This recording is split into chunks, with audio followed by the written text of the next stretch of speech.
South की फिल्मों का क्रेज़ नॉर्थ में कुछ कम नहीं है। कोविड से पहले नॉर्थ इंडिया के लोग सिनेमा में केवल रजनी भाव को ही देखते थे।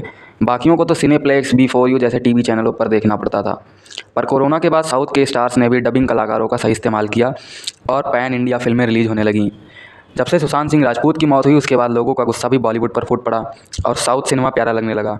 फिर क्या, केजीएफ, पुष्पा, आरआरआर, लियो जैसी ब्लॉकबस्टर फिल्में अपना कमाल दिखाने लगीं। अब इसी क्रम में जूनियर एनटीआर की फिल्म देवरा पार्ट 1 रिलीज़ हो गई है।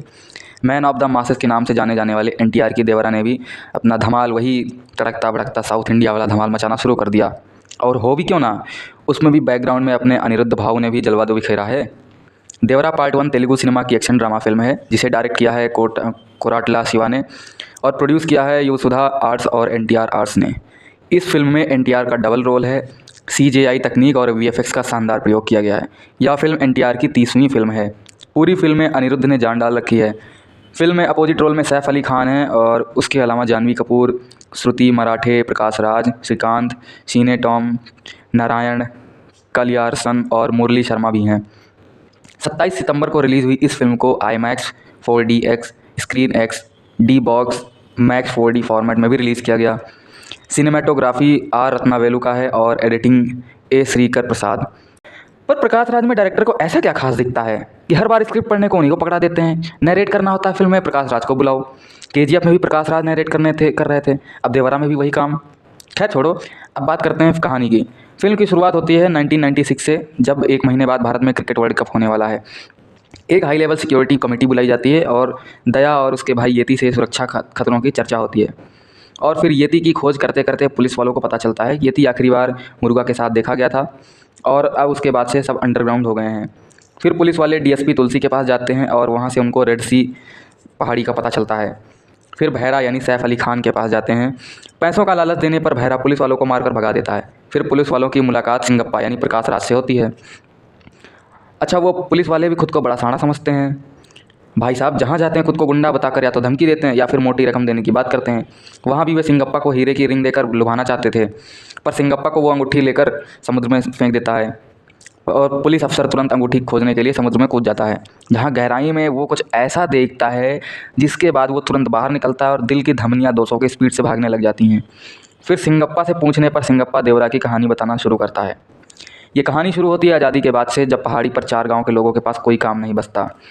उनके पूर्वज तो अंग्रेज़ों से खजाना लूट कर ले जा रहे हैं, अंग्रेज़ों से लड़ कर अपने देश को खजाना वापस दिलवाया था। पर अब आज़ादी मिल गई, अंग्रेज़ भी चले गए, तो अब इन लोग के पास कोई काम नहीं बचता। तो वो समुद्र के रास्ते जा रहे हैं मालवाहक जहाज़ों से स्मगलिंग करना शुरू कर देते हैं। विदेशों से अवैध चीज़ें खरीद कर येती और मुर्गा भारत मंगवाते हैं और उनको रास्ते में ही देवरा और भैरा व अन्य साथियों से माल निकाल कर लाकर देने को बोलते हैं और उसके एवज में उन सबको पैसे भी देते हैं। पर एक बार जहाज़ लूटने के बाद कोस्ट गार्ड वाले पकड़ लेते हैं। फिर उनका कमांडर बताता है कि इन कंटेनरों में एक्सप्लोसिव रहते हैं और इन्हीं एक्सप्लोसिव से तुम्हारे गांव के पास बस में धमाका हुआ था, जिससे तुम्हारे गांव के एक लड़के की भी मौत हो गई। यह सुनते ही देवरा प्रण लेता है कि आज के बाद कभी भी कंटेनर चोरी नहीं किए जाएंगे और एक भी अवैध सामान देश के अंदर नहीं जाएगा। और फिर देवरा अपना खौफ बना लेता है और सभी मछली पकड़ने लग जाते हैं। फिर देवरा को नशे में मारने की कोशिश करता है भैरा, पर वो सबको भी मार देता है, और मारने के बाद गायब हो जाता है। उसके साथ ही एक बड़ी शिला पर नोट लिख जाता है कि अगर कोई भी समुद्र में माल लूटने गया तो मारा जाएगा। उसके बाद कभी किसी की हिम्मत नहीं होती। कई साल बीत जाते हैं पर ना देवरा का पता चलता है और ना ही कोई समुद्र में जाता है। उधर भैरा समुद्र में माल लूटने और देवरा को मारने के लिए जवान लड़कों की एक सेना तैयार कर रहा होता है। क्लाइमैक्स से पहले देवरा की बेटी से कुछ गुंडे छेड़छाड़ करते हैं और वो आकर अपनी माँ को बताती है। फिर उन सबको सबक सिखाने के लिए देवरा का बेटा वरा, जो कि एनटीआर का दूसरा रोल है, वो उन गुंडों को मारता है। अगले दिन पता चलता है कि वरा ने जिनको मारा था उनमें से एक मर गया। इस पर वरा भैरा से माफ़ी मांगने जाता है, पर भैरा कहता है वो उसके पूरे गांव वालों को मार डालेगा, नहीं तो ये समुंदर में जाकर माल लूटने जाए। पर वरा समुंदर में जाने के लिए तैयार हो जाता है और भैरा के साथियों के साथ माल लूटने समुंदर में पहुँच जाता है और माल लूट कर लौटते समय वरा सभी को मार देता है। पर जब वरा की माँ चिंतित होती है और सिंगप्पा से गुस्से में बात करने लगती है, तब सिंगप्पा बताता है कि देवरा तो कब का मर चुका है, ये लोगों को मारने वाला, सब में खौफ जगाने वाला कोई और नहीं बल्कि उसका बेटा वरा ही है। और फिर अंत में सिंगप्पा को पुलिस वाला देवरा के मारने की कहानी पूछता है और फिल्म का आधा एंड होता है।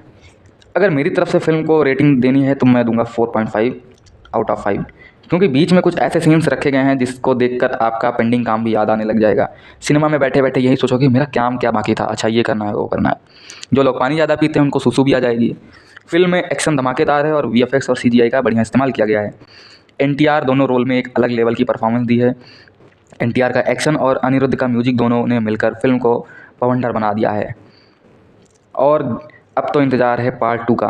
बहुत बहुत धन्यवाद आपका। अगर चैनल सब्सक्राइब नहीं किया है तो कर लो, शेयर भी कर दो। जिसने फिल्म देख ली है वो तो वेल एंड गुड, अगर जिसने नहीं देखी है वो जाके देखो, और जिसने देखा भी है वो भी कमेंट्स में बताओ आपको फिल्म कैसी लगी। बहुत बहुत धन्यवाद।